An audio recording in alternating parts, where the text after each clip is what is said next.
ఈ వీడియోలో ద్వారక ఎలా మునిగిపోయింది, కృష్ణుడు ఏ విధంగా చనిపోయాడు మరియు కృష్ణుడికి సంబంధించిన అనేక రహస్యాలు తెలుసుకుందాం పదండి. అయితే శ్రీకృష్ణుడికి సంబంధించిన ఎన్నో మిస్టరీలు అనేవి నేటికి ఇంకా అలాగే దాగి ఉన్నాయి. వాటిలోకెల్లా అత్యంత గొప్ప మిస్టరీ ద్వారక నగర మిస్టరీ. అయితే కథలోకి వెళ్లే ముందు సింపుల్ గా కొన్ని విషయాలు చెప్తాను వినండి. శ్రీకృష్ణుడు కంసుని చంపిన విషయం మన అందరికీ తెలుసు. ఇలా ఎప్పుడైతే కంసుడు మరణించాడో ఆ తర్వాత అతని ఇద్దరు భార్యలైన అస్సి మరియు ప్రప్తి వారి తండ్రి దగ్గరకు వెళ్లి మా భర్తను చంపిన కృష్ణుని మీరు చంపి మా ప్రతీకారాన్ని తీర్చండి అని కోరుతారు. అయితే వీరి తండ్రి పేరు జరాసంధ. కంసుని చంపి తన ఇద్దరు కూతుళ్లను విధవరాలు చేసిన శ్రీకృష్ణుడిపై జరాసంధుడికి పగ ఏర్పడుతుంది. ఇక అప్పటి నుండి జరాసంధుడు కృష్ణుని ఓడించేందుకు మరియు చంపేందుకు నిత్యం కృష్ణుడు నివసిస్తున్న మధుర నగరంపై సైన్యంతో దాడి చేసేవాడు. ఈ యుద్ధాల కారణంగా ఎంతో మంది మధుర నగర ప్రజలు తమ ప్రాణాలను కోల్పోయేవారు. ఇది గమనించిన శ్రీకృష్ణుడు అన్నిటికంటే మొదటగా తన మధుర నగర ప్రజలను కాపాడాలని ఆ తర్వాత జరాసంధుడి సంగతి తేల్చాలని నిర్ణయించుకున్నాడు. ఇందుకోసం అతని నుండి ప్రజలను రక్షించేందుకు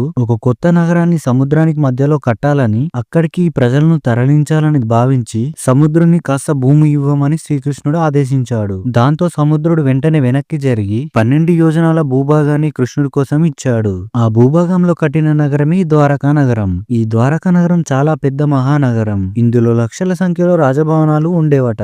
అలాగే ఈ నగరంలో చాలా వాటిని వజ్రాలు, ముత్యాలు, బంగారం వంటి అపురూపమైన రత్నాలతో నిర్మించారు. ఈ ద్వారకా నగరాన్ని స్వయంగా కృష్ణుడే పాలించాడు. ఇక ఇప్పుడు మన టాపిక్ లోకి వద్దాం పదండి. ఎంతో అద్భుతంగా నిర్మించిన ఈ ద్వారకా నగరానికి తర్వాత ఏమైంది, ఎందుకని సముద్రంలో మునిగిపోయింది, ద్వారకను నాశనం చేసింది ఎవరు, అసలు ఎందుకని చేశారు, అలాగే ఇప్పటికి ద్వారకా నగరం అనేది సముద్రం అడుగు భాగాన ఉందా, మరియు శ్రీకృష్ణుడు ఎలా మరణించాడు, ఇలాంటి మరెన్నో ప్రశ్నలకు ఈ వీడియోలో సమాధానాలు తెలుసుకుందాం పదండి. ద్వారకా నగరం ఎందుకు మునిగిపోయింది, ఎలా మునిగిపోయింది అనే విషయాలు తెలుపడానికి ముందు అసలు అప్పట్లో ద్వారకా నగరం ఎంత అద్భుతంగా ఉండేదో చూద్దాం పదండి. ద్వారకా నగరంలో ఎలాంటి లోపాలు లేకుండా నగరాన్ని 6 విభాగాలుగా విభజిస్తూ నిర్మించారు.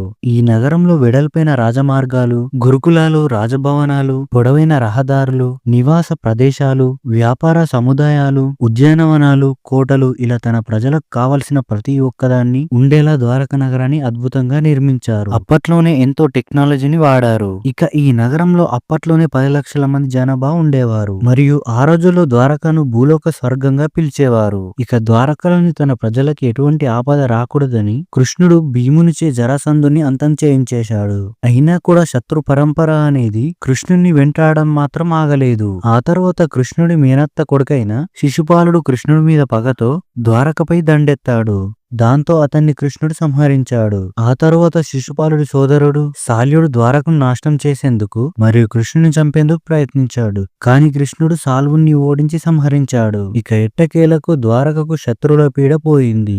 ఇక ద్వారక చాలా బాగుంటుందని కృష్ణుడు అనుకోనిలోపే ఈసారి ఒకరి శాపం అనేది ద్వారకను చుట్టుముట్టింది. ఆ శాపం మరెవరిదో కాదు, కౌరవుల తల్లి అయిన గాంధారిది. ఈమె కృష్ణుని ద్వారకను శపించడం వెనుక ఒక కారణం దాగి ఉంది. పాండవులకి కౌరవులకి మధ్య హస్తినాపురం సింహాసనం కోసం కురుక్షేత్ర యుద్ధం జరిగింది. ఈ యుద్ధంలో పాండవులు గెలవగా కౌరవుల్లో మొత్తం దుర్యోధనుడు తప్ప అందరూ చనిపోయారు. మరియు ఈ యుద్ధంలో కృష్ణుడు ఇద్దరు వైపు సమానంగానే ఉన్నాడు.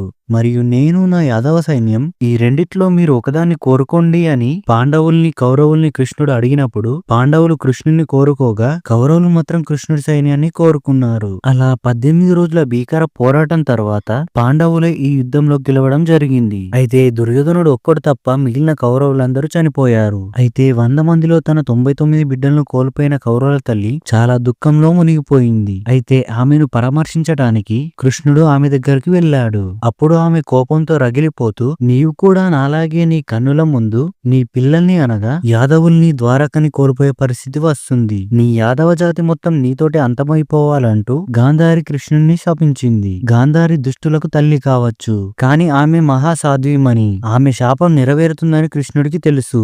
దాంతో కురుక్షేత్ర యుద్ధం ముగిసిన 3 దశాబ్దాల తరువాత గాంధారి శాపం పనిచేయడం మొదలుపెట్టింది మరియు ద్వారకా నగర పతనానికి గాంధారి శాపం ఆయుధంగా మారింది. ఇది కాక మరొక శాపం ద్వారకను వెంటాడుతుందని మనకు భారతం ద్వారా తెలుస్తుంది. నారదుడు, కన్వుడు, విశ్వామిత్రుడు ఇంకా కొంతమంది ఋషులు ఒకసారి కృష్ణుడిని చూడటానికి ద్వారకకు వచ్చారు. ఆ సమయంలో ఆ మహా ఋషులను యాదవులు ఆట పట్టించారు మరియు ఒక మగవాడికి ఆడవేషం వేసి తీసుకువచ్చి ఈమెకు కూతురు పుడుతుందా లేదా కొడుకు పుడతాడా అని వాళ్ళు హేళనగా అడిగారు. అందుకు ఆ మునులంతా చాలా ఆవేశానికి గురయ్యారు. వీడికి ముసలం పుడుతుంది అని కోపంగా చెప్పి కృష్ణుణ్ణి కలవకుండానే వారంతా వెనక్కి తిరిగి వెళ్లిపోయారు. ఇలా గతంలో జరిగిన ప్రతిచర్యల వల్ల కృష్ణుడిని మరియు యాదవ కులాన్ని మరియు ద్వారకా నగరాన్ని ఈ శాపాలన్నీ వెంటాడుతూ వచ్చాయి. అలా మెల్లగా ద్వారకాలో మరణకాండ మొదలైంది. కళ్ళ ముందే ఇంత జరుగుతున్నా కాని కృష్ణుడు ఏం చేయలేకపోయాడు. ఇది చాలవన్నట్టు సముద్రుడు ద్వారకను ముంచివేస్తున్నట్టు ఆకాశవాణి ద్వారా హెచ్చరికలు వినిపించాయి. ఇదంతా చూసి తట్టుకోలేకపోయిన కృష్ణుడు